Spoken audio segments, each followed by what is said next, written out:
บายดีทุกคนนี่มาพ่อกับทางสุภสอนมาเที่ยวทะเลพี่น้องทะเลฟองใหญ่ใหญ่บรรยากาศนี่แดดออกอยู่พี่น้องแต่ว่ามันหนาวอากาศเย็น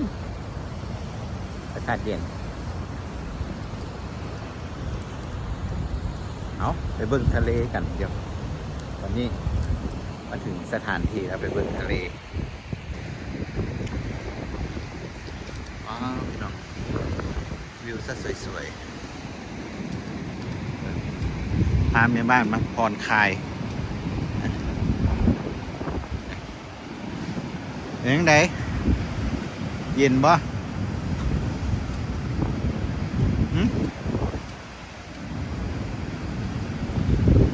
เราเบิ่งขึ้นทะเลเนาะจ้ะ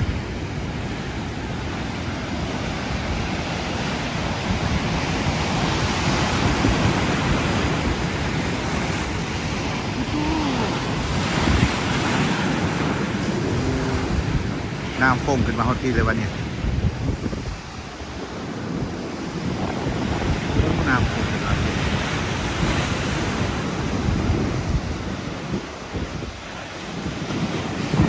ทะเลสวยแต่แปลงด้วยความคลื่นใหญ่ๆนะครับคลื่นใหญ่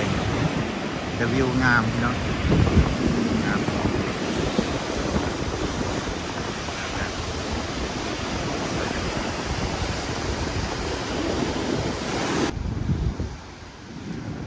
พาชมวิวบรรยากาศตอนเที่ยงพี่น้องวิวสักสวยๆงามๆเลยเด้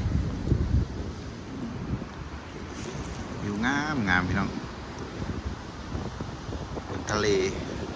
วันนี้ขึ้นแห้งหลายเลยกระสาดเข้ามาหึงฟังเลย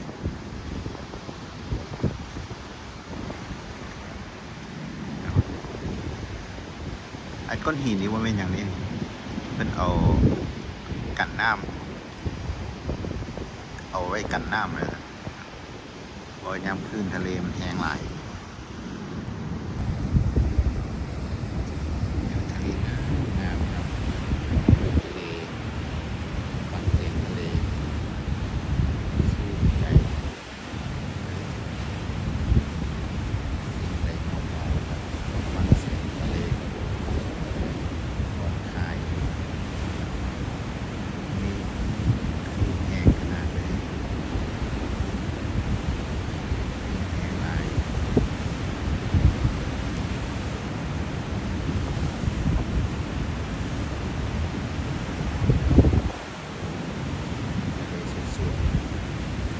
สวยแท้เลยบ่ายโมงก่อนเที่ยง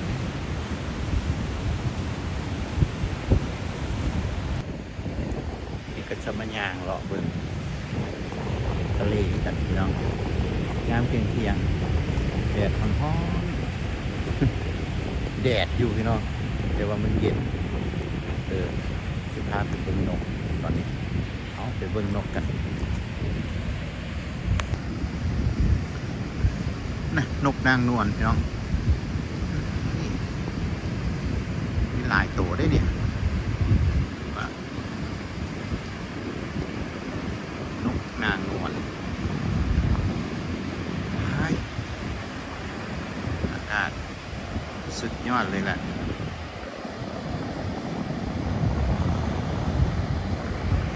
ในบ้านจักเป็นอย่างหน่อยๆว่าอย่างเขาอยากว่านำดอกนี่ก็บ่ได้ไปงานพี่น้องงานนี่บ่ได้ไปเป็น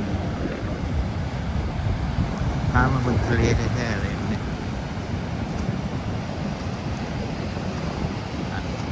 มันอาจจะสั่นเลยเด้อพี่น้องนะตัวใช้โทรศัพท์ถ่ายโกโก้แบตเตอรี่เบิดพี่น้องพอมีเงินซื้อแบตเตอรี่ไหมนกเจ้าบ่เย็นว้าลงน้ำนี่นก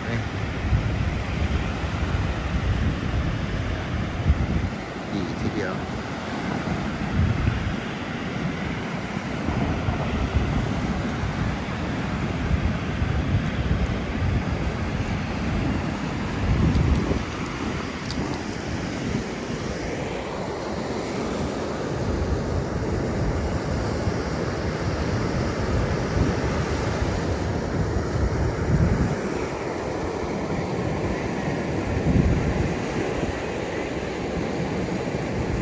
มวิวทะเลอันสวยๆงามๆเลยนี่แล้วก็ได้ไปล่าสอกล่าสัตว์อย่างดอกยามอีกเนาะไปเราก็มีวิดีโอจะลงกันตอนนี้เพราะว่าแต่สิเอาอีกอย่างลงนี่น้องเอ้ยก็เลย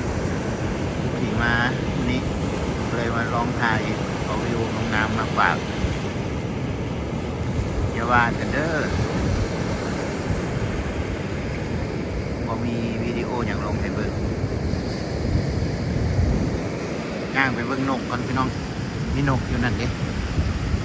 ย่างไปเบิ่งก่อนโอ้เป็นอย่างอันนี้หอยได้นี่หอยหอยอะไรกาบหอยพี่น้องกาบหอย